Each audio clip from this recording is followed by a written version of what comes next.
मागील भागात सायली काव्याला घेऊन तिच्या रूममध्ये जात होती की काव्याने एक नजर सिद्धार्थकडे पाहिले. तो खूपच प्रेमाने तिच्याकडे पाहत होता. काव्याने पटकन तिची नजर वळवली आणि आत निघून गेली. घरातील सगळे तिची खूप काळजी घेत होते. ते बघून काव्याच्या डोळ्यात पाणी येते. "वहिनी, काही लागले तर सांग, मी आलेच" एवढं बोलून सायली बाहेर निघून गेली. माई त्यांच्या रूममध्ये होत्या. आई आणि सायली किचनमध्ये होत्या. रोशनी हॉलमध्ये बसून फोनवर बोलत होती. साहिल पण त्याच्या रूममध्ये जाऊन त्याचे काम करत होता. आता सिद्धार्थ एकटाच सायलीच्या रूमकडे पाहत होता.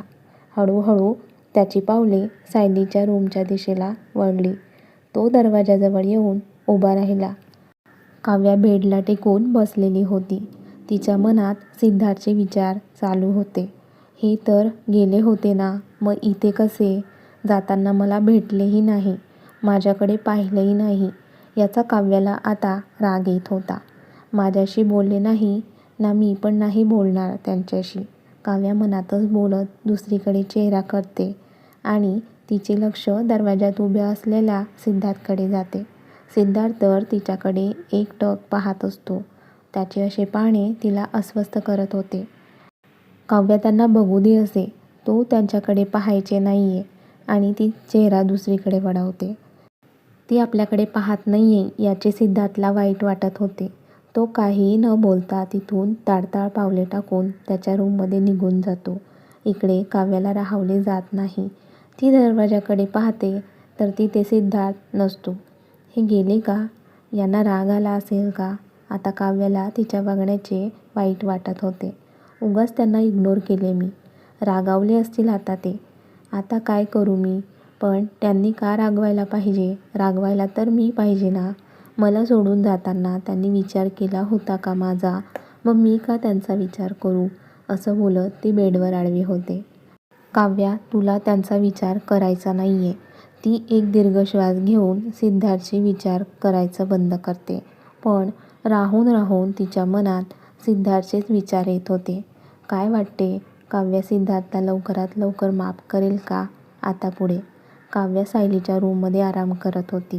सिद्धार्थ पण काही न बोलता त्याच्या रूममध्ये निघून गेला.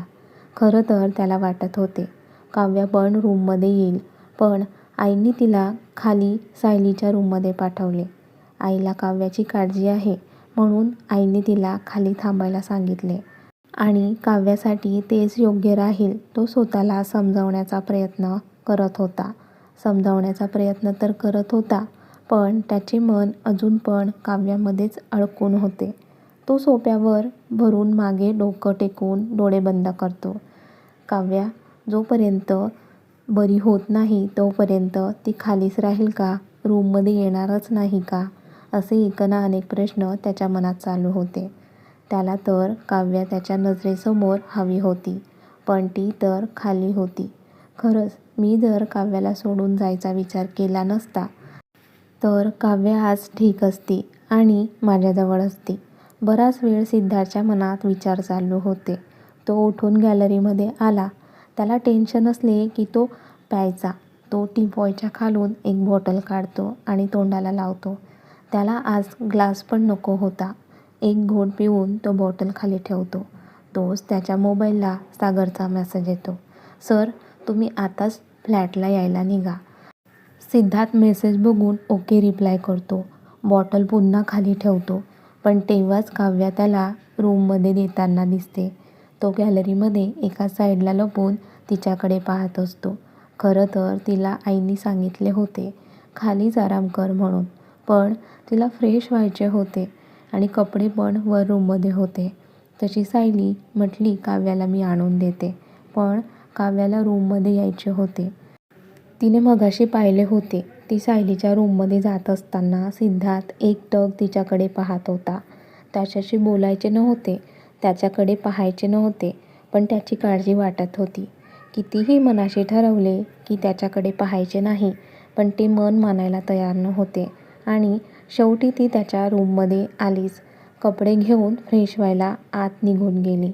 सिद्धार्थ गॅलरीमध्ये उभं राहून सगळं काही पाहत होता. काव्याला मात्र माझ्यामुळे त्रास होत असेल तर मी तिच्यासमोर नाही जाणार, सिद्धार्थ मनातच बोलतो. तोच काव्या फ्रेश होऊन बाहेर येते. ती रूममध्ये इकडे तिकडे नजर फिरवते आणि मनातच बोलते, मगाशी तर वर आले होते, मग कुठे गेले? काव्या काय हे किती वेळा समजावले की त्यांचा विचार करायचा नाही आहे, तरी त्यांचा विचार का करते सारखा सारखा? ती एक दीर्घ श्वास घेऊन बेडवर आडवी होते. तोच सायली काव्याचे जेवणाचे ताट घेऊन येते. काव्याला पण मेडिसिन घ्यायच्या होत्या म्हणून ती पटापट जेवण करते. जेवण झाल्यानंतर मेडिसिन घेते. वहिनी आराम कर, काही लागले तर मला कॉल कर, नाहीतर भाई आहेच इथे तुझी काळजी घ्यायला. सायली हसत खाली निघून जाते. इकडे सिद्धार्थ अजून पण गॅलरीमध्येच उभा होता. त्याच्या छोट्या बायकोकडे खूप प्रेमाने तो पाहत होता. काव्या विचार करतच झोपायचा प्रयत्न करते, पण सिद्धार्थ रूममध्ये दिसला नाही हा विचार तिला झोपू देत नाही. ती मात्र सगळे विचार झटकून झोपायचा प्रयत्न करते. मेडिसिनमुळे तिला झोप लागून जाते. जवळजवळ 1 ते 1.5 तास झाला तो तसाच एकटक तिला पाहत उभा होता. त्याच्या फोनच्या आवाजाने तो भानावर आला. त्याने पटकन फोन घेतला आणि बाजूला बोलू लागला. सागर, मी उद्या येतो, एवढं बोलून कॉल कट करतो. कारण काव्या रूममध्ये आली होती त्याचा त्याला खूप आनंद झाला होता. इथे ती त्याच्यासोबत बोलत नसली तरी तो तिला मन भरून पाहू शकणार होता. फोन ठेवून तो हळूच पावले टाकत आत येतो. मेडिसिनमुळे काव्याला खूप गाढ झोप लागलेली होती. सिद्धार्थ तिच्याजवळ येऊन खूप प्रेमाने तिच्याकडे पाहत होता. तिच्या गालावरून हात फिरवायला हात पुढे घेतलाही, पण तसाच हात मागे पण घेतला, कारण त्याला तिला कुठलाच त्रास द्यायचा नव्हता. तोच त्याच्या रूमचा दरवाजा वाजतो तसा सिद्धार्थ पटकन उठून स्टडी रूममध्ये निघून जातो. दरवाजा ओपन करून आई आतमध्ये येतात. काव्याकडे पाहतात तर ती शांत झोपलेली असते. त्या तिला पाहून निघून जातात. आई जाताच सिद्धार्थ पण बाहेर येतो. त्याला खरं तर काम असते, पण त्याची काम करायची इच्छाच नसते. तिला पाहण्यात असाच दिवस निघून जातो. रात्रीचे जेवण पण काव्या रूममध्येच करते. एवढ्या वेळात सिद्धार्थ एकदाही तिच्यासमोर येत नाही. आधीच त्याच्यामुळे तिला लागले होते. तो तर काव्या झोपायची वाट पाहत होता. कधी ती झोपेल आणि तो तिच्या शेजारी बसून तिला पाहत राहील असे त्याला झाले होते. सिद्धार्थने सकाळी पण जेवण केले नव्हते आणि आताही तो खाली जेवायला आला नाही हे आईच्या लक्षात आले होते. त्यांनी सिद्धार्थसाठी ताट वाढून घेतले आणि त्यांच्या रूममध्ये आल्यात. काव्या मेडिसिन घेत होती. आईने तिच्याकडे बघून स्माईल केली आणि त्या स्टडी रूमजवळ आल्यात. दरवाजा ढकललेलाच होता. त्या आतमध्ये आल्या आणि सिद्धार्थच्या समोर जेवायचं ताट ठेवत जेवण करून घे एवढं बोलून त्या निघून गेल्या. बाहेर येताच काव्याला पण झोपायला सांगून त्या खाली निघून गेल्या. म्हणजे हे स्टडी रूममध्ये आहेत का? मग एकदाही बाहेर आले नाही. काव्या सिद्धार्थचा विचार करत बोलत होती. आणि हे काय, त्यांनी जेवण पण नाही केले. आता तर बराच उशीर झाला. पण काव्या, तू का त्याचा विचार करतेय? झोप. ती जास्त विचार न करता झोपायचा प्रयत्न करत असते, पण काही केल्या तिला झोप येत नाही. अर्धा पाऊण तासाने सिद्धार्थ स्टडी रूममधून बाहेर येतो. सकाळी आणि आता काव्याने जेवण केल्यामुळे सिद्धार्थ पण जेवण करतो. तो ताट ठेवायला खाली जातो. ताट ठेवून वर येतो. काव्याकडे पाहतो तर ती झोपलेली असते, पण खरं तर काव्या झोपायचे नाटक करत असते. आज तिला पाहायचे होते तिचा नवरा काय करतो. तो फ्रेश होऊन बेडवर आडवा होतो. आता काव्याचे हार्टबीट्स वाढले होते, पण ती कंट्रोल करायचा प्रयत्न करत होती. काहीही करून तिला समजू द्यायचे नव्हते की ती जागी आहे म्हणून. तो तिच्या बाजूने कूस बदलतो आणि तिच्या चेहऱ्याकडे खूप प्रेमाने तो पाहत असतो. न राहून तो हळूच त्याचा हात तिच्या गालावरून फिरवतो. त्याचा स्पर्श होताच तिला खूप छान वाटत होते. तो हळूच पुढे होऊन तिच्या कपाळावर ओठ टेकवतो. सॉरी बायको, एवढंच बोलतो आणि पुन्हा सरळ झोपत तिच्याकडे प्रेमाने तो पाहत असतो. बायको, असे वाटत आहे आताच तुला मिठीत कवटाळून घ्यावे, पण तू रागावली आहेस ना. तुझा राग साहजिक आहे. मी तुला सोडून जायचा विचार नको होता करायला. सॉरी बायको, सिद्धार्थ बोलत होता आणि काव्या ऐकत होती.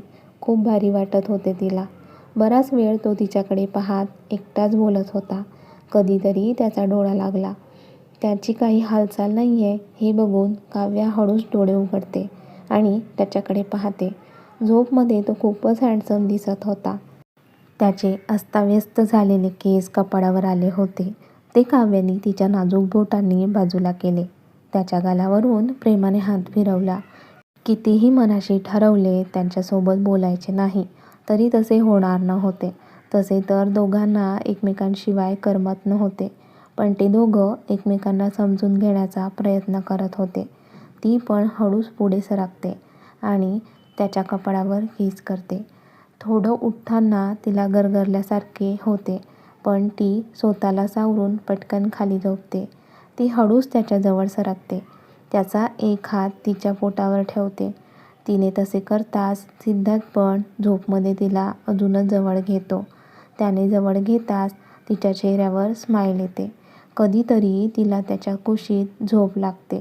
दोघं निवांत एकमेकांच्या कुशीत झोपलेले होते. खूप दिवसानंतर दोघे असे एकमेकांच्या मिठीत निवांत झोपलेले होते. सकाळी सकाळी काव्याला जाग येते. आधी तर तिला कळत नाही पण नंतर लक्षात येते. तिने सिद्धार्थचा हात तिच्या पोटावर ठेवला होता. ती सिद्धार्थच्या जवळ झोपली होती. तसं तिला त्याचा राग आला होता खरं, कारण तो जाताना तिला इग्नोर करून गेला होता. पण सिद्धार्थ मुद्दामून तिला इग्नोर करून गेला होता कारण तो जर तिला भेटला असता तर त्याला जाणे कठीण झाले असते. पण काव्या मात्र त्याचा वेगळाच अर्थ काढत होती. तसा राग होता त्याचा, पण किती वेळ राग करणार होती ती. तो असा जवळ झोपलेला असताना तर अजिबात ती राग करणार नव्हती. आता ती सिद्धार्थच्या मिठीत होती. सिद्धार्थने पण खूप घट्ट मिठी तिला मारली होती, अशी की ती कुठे जाऊच नाही. आता पण शांत झोपलेला होता. झोपमध्ये खूप हँडसम तो दिसत होता. काव्या खूपच प्रेमाने त्याच्याकडे पाहत होती. हळूच तिने त्याच्या कपाळावर त्यानंतर गालावर किस केले. आता तिचे लक्ष त्याच्या ओठांकडे गेले. खूपच पिंक होते त्याचे ओठ. त्याच्या ओठांवरून तिने प्रेमाने अंगठा फिरवला. न राहून 3-4 वेळेला स्मूश पण केले. ती काय वागतेय तिचे तिला कळत नव्हते. तिच्या वागण्याचे तिलाच हसू आले. त्याचा रागही करत होती आणि त्याच्यावर प्रेमही व्यक्त करत होती. तिने हळूच तिच्या पोटावरचा हात बाजूला केला. त्याच्याकडे पाहत पुन्हा कपाळावर ओठ टेकवले आणि बेडवरून हळूच उतरून ती फ्रेश व्हायला गेली. फ्रेश होऊन बाहेर आली आणि तिचं आवरून खाली निघून गेली. खाली तिला आई, माई आणि आजी चहा पिताना दिसल्या. ती त्यांच्याजवळ जाऊन बसली. काव्या बाळा, आता बरं वाटत आहे ना? तिघांनी सोबतच विचारले. हो, मी आता ठीक आहे. थांब, मी तुझ्यासाठी चहा घेऊन येते. आई उठणार की सायली तिथे येत. मावशी तू बस, मी आमच्या दोघांसाठी चहा घेऊन येते. सायली किचनमध्ये जाऊन त्या दोघींसाठी चहा घेऊन येते. ते सगळे मिळून चहा पीत असतात. चहानंतर आई नाश्ता करायला जातात. काव्या उठणार की माई आणि आई तिला किचनमध्ये जाऊ देत नाही. इकडे सिद्धार्थला जाग येते. तो पाहतो तर शेजारी काव्या नव्हती. बायको उठली पण का? तो उठून इकडे तिकडे पाहतो पण ती त्याला दिसत नाही. सिद्धार्थ पटकन फ्रेश होतो आणि त्याचं आवरून खाली येतो. आता सगळेच डायनिंग टेबलला बसलेले होते. सिद्धार्थ येताच ते नाश्ता करायला घेतात. सिद्धार्थला खरं तर काव्याला विचारायचे होते तब्येत कशी आहे म्हणून, पण तो खाली आला तेव्हापासून काव्याने त्याच्याकडे पाहिलेही नव्हते. खरं तर काव्याचा राग कालच गेला होता, पण ती मुद्दाम करत होती. नाश्ता झाल्यानंतर सिद्धार्थचा फोन वाजतो. त्याला खरं तर आज ऑफिसला जायचे नव्हते. पण महत्त्वाची मीटिंग असल्यामुळे त्याला जावे लागणार होते. तो सागरला मीटिंग हँडल करायला सांगतो, पण ते पॉसिबल नव्हते. शेवटी तो ऑफिसला जायला तयार होतो. फोन कट करून तो काहीही न बोलता ऑफिसला निघून जातो. गाडीत सिद्धार्थ काव्याचा विचार करत असतो. माझी छोटी बायको खूपच रागावलेली आहे. लवकरात लवकर माझ्या छोट्या बायकोचा राग घालवायला काहीतरी करायला पाहिजे. विचार करत तो कधी ऑफिसमध्ये येतो. ऑफिसमध्ये येताच तो त्याच्या कामात बिझी होतो. इकडे बाकी घरातील सगळे काव्याची काळजी घेत होते. असेच 3-4 दिवस निघून जातात. आता ती ठणठणीत बरी झाली होती. डोक्याची जखम पण पूर्णपणे ठीक होती. डॉक्टरांनी तिला सांगितले, उद्यापासून कॉलेजला जाऊ शकतेस म्हणून. कॉलेजला जायला मिळणार म्हणून काव्या तर खूप हॅपी असते. त्या आनंदात ती लवकरच झोपून जाते. या 4-5 दिवसात ती सिद्धार्थशी बोलली नव्हती. जसे जातात ना त्यांनी तिला इग्नोर केले होते, तसेच ती पण त्याला इग्नोर करत होती. बघूया काव्याचा राग सिद्धार्थ कसा घालवतो. त्यासाठी पाहत राहा कथेचे पुढील भाग. आणि कथेचा हा भाग कसा वाटला कमेंट्स करून नक्की कळवा. व्हिडिओला लाईक करा, जास्तीत जास्त शेअर करा. त्याचबरोबर तुमच्या सगळ्यांच्या आवडत्या लाईफ मराठी स्टोरीज चॅनलला सबस्क्राईब पण करा. धन्यवाद.